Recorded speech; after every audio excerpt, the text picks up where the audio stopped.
নমস্কার, গৌরী আফটার 60 চ্যানেলে তোমাদের সকলকে স্বাগত। আজ আমি আমার ফ্লাইট জার্নির দ্বিতীয় পর্ব বা পার্ট 2 তোমাদের সঙ্গে শেয়ার করতে চলেছি। তোমরা অনেকেই ফ্লাইটে চড়েছ, ফ্লাইটের জার্নি সম্বন্ধে অনেক কিছুই অবগত আছো, কিন্তু তবুও আমার একটু শেয়ার করতে ইচ্ছে করলো। যদি এর মধ্যে 2-1 জন না চড়ে থাকো, তারা আশা করি খুব ভালোভাবে এটি উপভোগ করবে। দেখো, আমি এখন কিউতে দাঁড়িয়ে এবারে ভেতরে প্রবেশ করলাম। এই হচ্ছে ফ্লাইটের ভেতরের অংশ। আমি আমার আসনে বসে গেছি, পাশে আমার হাজব্যান্ড রয়েছেন। আমার সিটটি একদম জানলার পাশে। এই যে এখানে আমি বসে পড়েছি। যেহেতু জানলার পাশ, কাজেই আমার ভিডিও করতে একটু সুবিধে হবে। এই জন্য বেশ ভালোই লাগছে, যেগুলো আমি তোমাদের সঙ্গে শেয়ার করব। এইভাবে যাত্রাপথ আমাদের শুরু হলো অন্ডাল বিমানবন্দর থেকে ব্যাঙ্গালোর পর্যন্ত। ব্যাঙ্গালোরে যাচ্ছি, সেখানে আমার বড় মেয়ে থাকে। যারা আমার প্রথম পার্টটি দেখেছ তারা হয়তো জানো। এবার কিন্তু প্লেনটি ছাড়তে শুরু করেছে, মানে চাকা কিন্তু প্লেনের এখনও মাটি ছুঁয়ে আছে। রানওয়েতে তার সবে যাত্রাপথ শুরু হয়েছে। মাঝে মাঝে কিন্তু বিমান সেবিকা বা যাদেরকে আমরা বলি এয়ার হোস্টেস, তাদের কিন্তু বেশ খানিকক্ষণ হয়তো গলার স্বর তোমরা শুনলেও শুনতে পারো। প্রতিটি চেয়ারের পেছনে দেখো এইভাবে ট্রেগুলো আটকানো আছে। এই ক্লিপটা সরিয়ে ট্রেটাকে সোজা রেখে খাবার দাবার রেখে খাওয়ার ব্যবস্থা থাকে। সেটাও একটু তোমাদের সঙ্গে শেয়ার করলাম।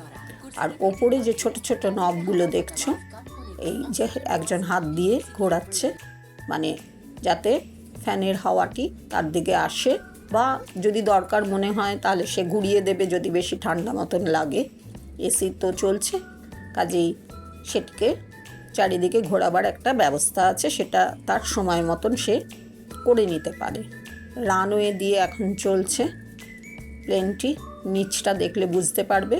এই দেখো, এখানে কার্ভ হয়ে তার যেরকম যাত্রাপথ সেইভাবে পাইলট তাকে নিয়ে যাচ্ছে। এখনও পর্যন্ত টেক অফ হয়নি, অর্থাৎ মাটি থেকে আমরা এখনও আকাশে উড়িনি। সমানে খুব স্পিডেই কিন্তু যায়, যদিও মানে পরের স্পিড আর এখনকার স্পিডের মধ্যে একটা পার্থক্য আছে। এখনকার স্পিডটি হয়তো তুলনামূলক কিছুটা কম, সেটা আমার ধারণা, আমি ভুলও হতে পারি, আমি আন্দাজ করে বলছি। কাজেই এখন রানওয়েতে প্লেনটি চলেছে। এই দেখো, তার ডানাটি এবং মাটির দিকের যে রাস্তাটি, সেটা দেখলেই বুঝতে পারবে যে প্লেনটি এখন চলমান। এইভাবে এগিয়ে যাচ্ছে, সেটি এখন উপভোগ করছি, তোমাদের সঙ্গে শেয়ার করছি। তোমরা আমাকে কমেন্টে জানাবে যে আমার এই ভিডিওটি তোমাদের কেমন লাগলো, সেটা জানার অপেক্ষায় আমি থাকলাম। এইভাবেই চলতে চলতেই কিন্তু যখন একটি নির্দিষ্ট স্পিডে আসবে, তখনই কিন্তু টেক অফ করবে প্লেনটি। আর বেল্ট আমাদের সিটে বসেই লাগিয়ে নিতে হয়, কেননা বিমান সেবিকারা সেটা অ্যানাউন্সমেন্ট করতে থাকেন, সেটা তোমরা সবাই জানো। সেই বেল্ট কিন্তু আমাদের লাগানো হয়ে গেছে, কেননা টেক অফের সময় বেল্টটি লাগিয়ে রাখা খুব জরুরি। এই দেখো, এইভাবে ডানাটি আরেকটু স্পষ্ট হলো। এখনও কিন্তু মাটির সঙ্গে প্লেনের চাকাটি আছে, মানে সংযোগ আছে। এই যে ডানাটা ভালোভাবে দেখা যাচ্ছে। এইভাবে রানওয়েতে চলেছে, আর বিমান সেবিকারা অ্যানাউন্সমেন্ট করতে থাকেন যে কি কি সাবধানতা নিতে হবে, সেগুলো তারা বলতে থাকেন। কোন দিকে ইমার্জেন্সি ডোর আছে না আছে, সব কিছুই তারা হিন্দিতে অথবা ইংলিশে তারা সেটি বলতে থাকে। দেখো, বলতে বলতেই কিন্তু প্লেন টেক অফ করে গেছে, যেটা রাস্তার দিকে তাকালে একটু বোঝা যাচ্ছে। মানে সামান্য ওপর দিকে এবারে উঠতে শুরু করেছে। এরপর ধীরে ধীরে মাটির সংযোগ থাকবে না, একদম ওপরে উঠে যাব আমরা আকাশে। এই দেখো, উঠে গেলাম। এবারে নিচের বাড়ি ঘর সমস্ত ছোট্ট ছোট্ট করে দেখা যাবে কিছুক্ষণ, তারপর কিন্তু সেটিও অগোচরে চলে যাবে। এই যে বাড়ি ঘর দেখো, খুব ছোট্ট ছোট্ট করে দেখা যাচ্ছে। বাড়িঘর দেখো নিচ থেকে কত ছোট ছোট লাগছে, দেখতে কিন্তু ভারী ভালো লাগে। এই আমার জানলা দিয়ে সমস্ত কিছু দেখা যাচ্ছে, প্লেনের ডানাটিও দেখা যাচ্ছে। এই দেখো বাড়িঘরকে যতটা পেরেছি আমি ধরার চেষ্টা করেছি যে এই ভিউটিও কিন্তু খুব সুন্দর। ছোট্ট ছোট্ট লাগে বাড়ি ঘর, মাঠ ঘাট, গাছপালা সব কিছু। এইভাবে এবারে আমাদের যাত্রাপথ শুরু হলো। ভেতরে একটু ভয় ভয় থাকলেও সেটাকে একটু সামলে নেওয়ার চেষ্টা করি যাতে যাত্রাপথটি আমাদের শুভ হয়। এই যে এইভাবে এগিয়ে চললাম একদম আকাশপথে। এবারে দেখো আকাশে একদম উঠে গেছি, এখন আর নিচটুকু দেখা যাচ্ছে না। এবারে শুধু মেঘ আর আকাশ, অপূর্ব সেই দৃশ্যগুলো লাগে। দেখো প্লেনের ডানাটি দেখা যাচ্ছে, আর ব্লু কালারের যে পাশে পাশে অংশ সেগুলোও দেখা যাচ্ছে। আর এই হচ্ছে মেঘের মধ্যে দিয়ে বিমানটি চলার দৃশ্য। চারিদিকে মেঘ, মাঝে মাঝে নীল আকাশ দেখা যাচ্ছে। ভালো মতন রোদ্দুর ছিল, যার জন্য বাইরেটি কিন্তু ভীষণ স্পষ্ট। দেখো এখানে ওপরে নীল আকাশ আর নিচে কিন্তু মেঘ রয়েছে। মেঘ সবসময় আসলে ওপরের দিকে থাকে, যেটা একমাত্র প্লেনে উঠলেই সেটা খুব ভালো মতন বোঝা যায়। আমরা যখন এমনি নিচে ঘুরে বেড়াই তখন কিন্তু সেই মেঘের প্রভাব খুব একটা দেখতে পাই না। এই দেখো এইভাবে এগিয়ে যাচ্ছে। এয়ার হোস্টেসদের কথাবার্তা হয়তো তোমরা খানিকটা শুনতে পাচ্ছ, তারা যা অ্যানাউন্সমেন্ট করছে কিছুটা আমার ভিডিওতে হয়তো চলে এসছে। আর এই দৃশ্য তোমাদের সঙ্গে আমি শেয়ার করতে করতে চলেছি। দেখো এখন মেঘ নিচে, আমরা কিন্তু ওপরে, মানে প্লেনটি মেঘের ওপরে উঠে গেছে। এটি অতি মনোরম দৃশ্য, যা দেখলে ভীষণ ভালো লাগে। দেখো নীল রঙেরই কত রকমের তার শেড, কোথাও ডিপ, কোথাও স্কাই, অদ্ভুত সেই দৃশ্য, এত ভালো লাগে। আর সেদিন ছিল দারুণ স্বচ্ছ আকাশ, যার জন্য এত সুন্দর রং কিন্তু এসছে আমার ভিডিওতে। এবার আমি যেহেতু রোদ ছিল ভালো, তাই একটু জানলার এই কভারটি দিয়ে দিলাম।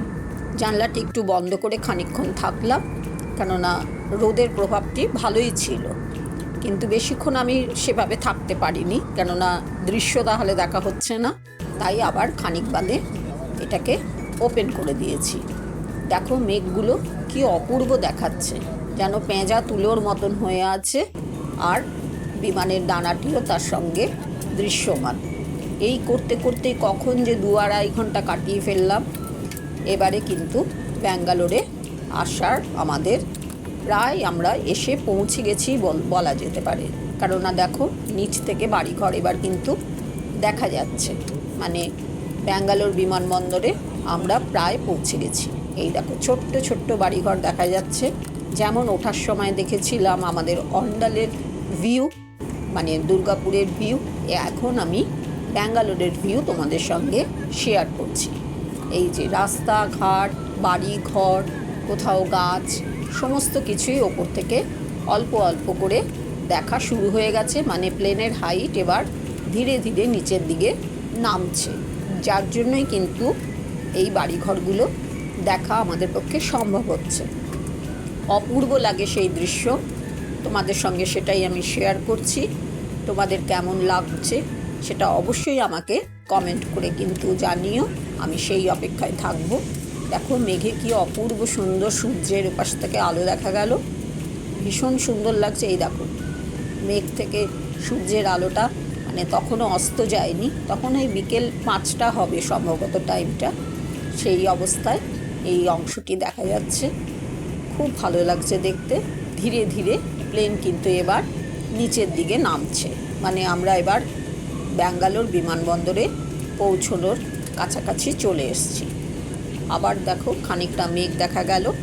এইভাবে এগিয়ে চলেছি, চলতে চলতে দেখো মেঘ মাঝে মাঝে মনে হচ্ছে যেন ছিঁড়ে গেছে, আবার নিচের মানে বাড়িঘরও দেখা যাচ্ছে। কি অপূর্ব দৃশ্য দেখো, ছেঁড়া ছেঁড়া মেঘের পেঁজা তুলোর মতো মেঘ রয়েছে, আবার নিচের তারই ফাঁক দিয়ে ঘর বাড়িও দেখা যাচ্ছে। অপূর্ব লাগে, এত ভালো লাগে। আর মেঘের ওপরে দেখো রোদ পড়েছে, মানে সূর্যের আলোতে মেঘগুলোকে কি অদ্ভুত দেখাচ্ছে।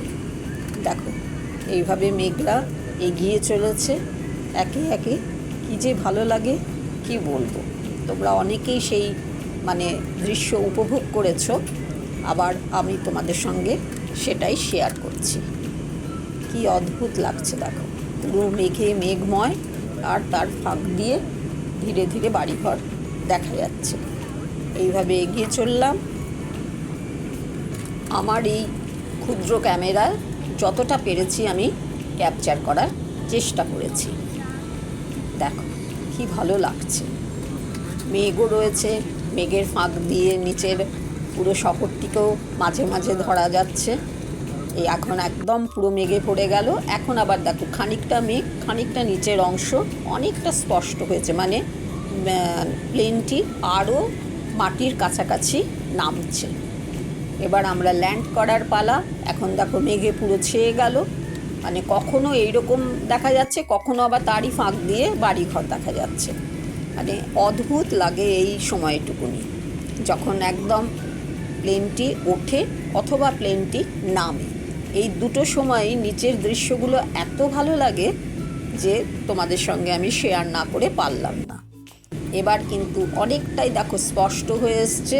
মেঘেরা কখনো দেখো নিচ দিয়ে চলে যাচ্ছে, কখনো ওপর দিয়ে চলে যাচ্ছে, আর বাড়িঘরও ভালোই দেখা যাচ্ছে, রাস্তাঘাট সব কিছু। ছোট্ট ছোট্ট গাড়িগুলোকে এত অপূর্ব লাগে না, রাস্তায় যে সমস্ত গাড়িগুলো চলে এই সময়। দেখো আবার মেঘ এসে পুরো ভরে দিল পুরো জানালাটা, একদম মেঘেরা কীভাবে দল বেঁধে চলেছে। আমি তোমাদের সঙ্গে এইটুকুনি আজকে শেয়ার করছি। এর পরের পর্বে আমি একদম ল্যান্ড করা ব্যাঙ্গালোরের বিমানবন্দরটি মানে এয়ারপোর্টটি তোমাদের সঙ্গে শেয়ার করব। সেটার জন্য পরের পর্বের জন্য তোমরা একটু অপেক্ষা করো। অবশ্যই তোমরা আমার সাথে আছো আমি জানি, এবং লাইক, কমেন্ট আর সাবস্ক্রাইব করে আমার পাশে থেকো। আজকে এই দৃশ্যই তোমরা উপভোগ করো। এর পরের পর্বে কিন্তু ল্যান্ড করা থেকে সব কিছু শেয়ার করব। সকলকে ধন্যবাদ।